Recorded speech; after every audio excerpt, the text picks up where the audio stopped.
RTI Live News. Ask for right. Ravulapalem YSR Congress party కార్యాలయం దగ్గర నుండి మొదలై వైఎస్ఆర్సీపీ పోరుబాట కార్యక్రమంలో మాజీ శాసనసభ్యులు చిర్లా జగ్గారెడ్డి పాల్గొని ముందుగా వైఎస్ రాజశేఖర రెడ్డి, చిర్లా సోమసుందరెడ్డి, కళా వెంకట్రావు విగ్రహాలకు పూలమాలలు వేసి అక్కడి నుండి వైఎస్ఆర్సీపీ నాయకులు, కార్యకర్తలతో పాటు బైక్ మీద ర్యాలీగా బయలుదేరి వెళ్లి కొత్తపేట సెంటర్ వద్దకు చేరుకుని అక్కడి నుండి నాయకులు, కార్యకర్తలతో పాటు నడుచుకుంటూ కొత్తపేట ఎలక్ట్రికల్ ఏడీఏ ఆఫీస్ వద్దకు చేరుకుని ఏడీఈ కరెంటు బిల్లు తగ్గించడం కోసం రిప్రజెంటేషన్ అందజేశారు.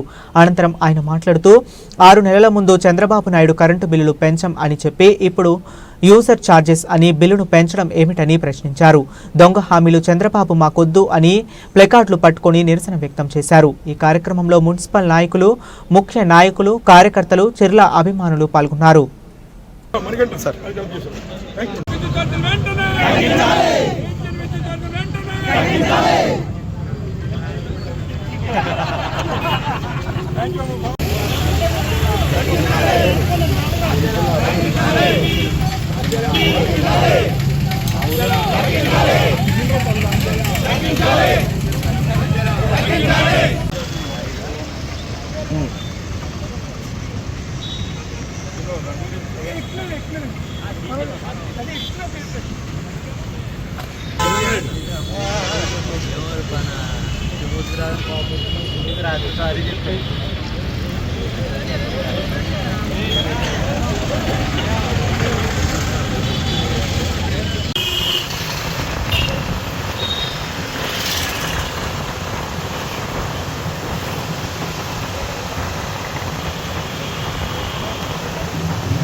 సాయంత్రం 5 గంటల వరకు కొత్తపేట గ్రామ పంచాయతీ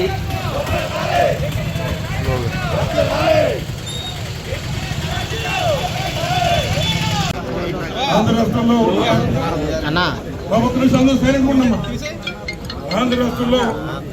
కూటమి ప్రభుత్వం ఏర్పడి 6 నెలలకి దాటి 7 నెలలకు రావడం జరిగింది. మరి ఏదైతే ఎన్నికల ముందు ఈ రాష్ట్ర కూటమి ప్రభుత్వంలో నాయకత్వం వహిస్తున్నటువంటి నారా చంద్రబాబు నాయుడు గారు మరి కరెంటు ఛార్జీలు పెంచమని, అలాగే వీలైతే కరెంటు ఛార్జీలు తగ్గిస్తానని, అలాగే మరి అనేక సంక్షేమ కార్యక్రమాలు అమలు చేస్తానని మరి ఈ రాష్ట్రంలో అబద్ధపు హామీలు అనేక ఇచ్చారు.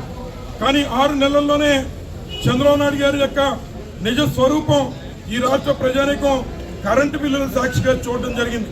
మరి ఏదైతే ఈనాడు ఆంధ్ర రాష్ట్రంలో కరెంటు బిల్లులు మరి విపరీతంగా పెంచి సుమారు 15,000 కోట్ల రూపాయలని భారాన్ని ఇవాళ ఆంధ్ర రాష్ట్ర ప్రజానీకంపై నారా చంద్రబాబు నాయుడు గారు వేశారని చెప్పి సందర్భంగా మనవి చేస్తూ ఉన్నాం. ముఖ్యంగా మరి ఆయన చాలా విషయాలు చెప్పాడు. మరి ఏదైతే నేను కరెంటు ఛార్జీలు పెంచడమే కాకుండా అవసరమైతే పవన విద్యుత్ కూడా ఇస్తాను, మీకు ధరలు తగ్గిస్తాననేటువంటి మాట చెప్పడం జరిగింది. కానీ దానికి వ్యతిరేకంగా ఈరోజు కుక్కతోక వంకర అన్న చందంగా ఈ రాష్ట్రంలో చంద్రబాబు నాయుడు మోసగాడనేటువంటి దాన్ని మరొకసారి కూటమి ప్రభుత్వం సాక్షిగా నిరూపించుకుంటూ మరి ఏదైతే 6,72,000 కోట్లు ఆల్రెడీ కరెంటు బిల్లుల రూపేణా మరి ప్రజలందరికీ ఈ నెలకే వచ్చాయి. మళ్ళీ 1వ తారీఖు నుంచి మళ్ళీ ఈ రాష్ట్రంలో ఏదైతే కొత్త సంవత్సరానికి చంద్రబాబు నాయుడు గారు ఇచ్చే కానుక ఏంటంటే ప్రజలకి మళ్ళీ ఇంకో 9,485 కోట్ల రూపాయలు మళ్ళీ రేపు జనవరి నుంచి పెంచి మరి కొత్త ప్రభుత్వం కొత్త సంవత్సరం రోజున మళ్ళీ ఆంధ్ర రాష్ట్ర ప్రజానీకం పైన అదనపు భారం మోయిపోతుందని చెప్పి ఈ సందర్భంగా తెలియజేస్తూ ఉన్నాం. సంపద సృష్టిస్తానని చెప్పారు. సంపద సృష్టించడం అంటే మరి ఈ రోజున ఏదైతే కరెంటు ఛార్జీలు పెంచడం అని అడుగుతూ ఉన్నాం. సంపద సృష్టించడం అంటే రిజిస్ట్రేషన్ ఛార్జీలు పెంచడం అని అడుగుతూ ఉన్నాం. సంపద సృష్టించడం అంటే యూజర్ ఛార్జీలు ప్రజలపై విపరీతమైన భారాన్ని వేయడం అని ఈ సందర్భంగా మేము అడుగుతూ ఉన్నాం. జగన్మోహన్ రెడ్డి గారు ఇచ్చిన హామీలను నిలబెట్టుకునే నాయకుడిగా ఆయన ఉంటే 6 మాసాల్లో చంద్రబాబు నాయుడు గారు అంత మోసగాడు ఈ యొక్క దేశంలో ఎవరో లేరని నిరూపించుకున్నాడని చెప్పి కూడా ఈ సందర్భంగా తెలియజేస్తున్నాం. అలాగే రైతులు ఆ రోజు ఉచిత విద్యుత్ పేరున్నటువంటి మరి ఏదైతే బకాయిలు ఉన్నాయో మరి ఆ రోజు విద్యుత్ ఛార్జీలు పెంచితే ఆ రోజు రైతుల్ని గుర్రాలతో తొక్కించే కార్యక్రమం నారా చంద్రబాబు నాయుడు గారు చేశారు. కానీ వైఎస్ రాజశేఖర గారు వచ్చిన వెంటనే మళ్ళీ ఆ ఉన్న రైతు బకాయిలను కూడా మరి రాజశేఖర గారి టైంలోనే మరి అవన్నీ కూడా మాఫీ మళ్ళీ ప్రభుత్వం కట్టడం జరిగింది. మళ్ళీ అలాగే ఎవరైతే SC/ST/BC సోదరులకి SC/ST/లకి 100 యూనిట్లకే పవర్ ఇచ్చే కార్యక్రమం గతంలో తెలుగుదేశం చేస్తే దాన్ని 200 యూనిట్లకి మరి వైఎస్ఆర్ కాంగ్రెస్ పార్టీ జగన్మోహన్ రెడ్డి గారు మరి పెంచి 200 యూనిట్లు ఉచితంగా SC/ST/లకి ఇచ్చారని చెప్పి సందర్భంగా మనం చేస్తున్నాం.